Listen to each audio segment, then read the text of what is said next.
The first true Palestinian intifada that nobody in the left ever wants to talk about and pretends like it didn't happen. So what am I talking about? First, we need to quickly go back to 1967, the Six-Day War, where Jordan, Syria, and Iraq decide to do what? Attack Israel. King Hussein lost. He's a loser, right? If you're a loser and you're the supreme ultimate mujahideen, Islamic warrior, sent down by Allah to strike down the Jews, one of those, you're not going to be too happy with a king that just lost to the Jews, and you got to call him king, and now he's your ruler. Palestinians were just not having it, not when they are the chosen people who fight the Jews in the name of all Islam.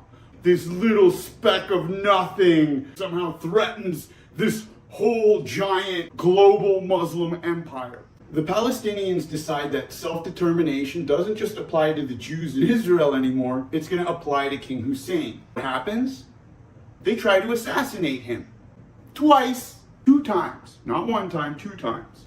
First time, he's on his way to go visit his daughter at the airport, and they try to gun him down in his car. He's saved. He responds with airstrikes in the militant encampment where tens of thousands of what should be grateful Palestinian refugees have formed a militia with the help of Iraqis. So the Syrian army becomes a little fractured.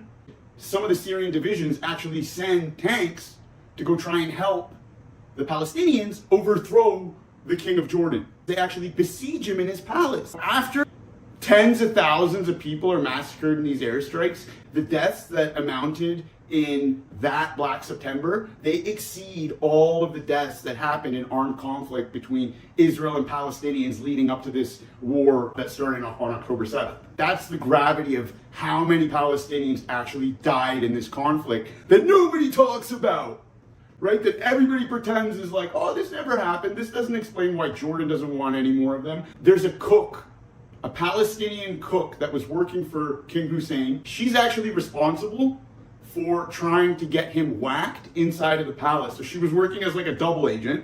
It's really a coincidence that like we see a double agent here, we see double agents with the Gazan employees coming to work for the Israelis and then reporting everything to Hamas. This certainly isn't a societal problem, right? It's just a coincidence. It's a coincidence. No, it is not a coincidence. What ends up happening is the Palestinians get their asses kicked by King Hussein, and that kind of wraps up that story.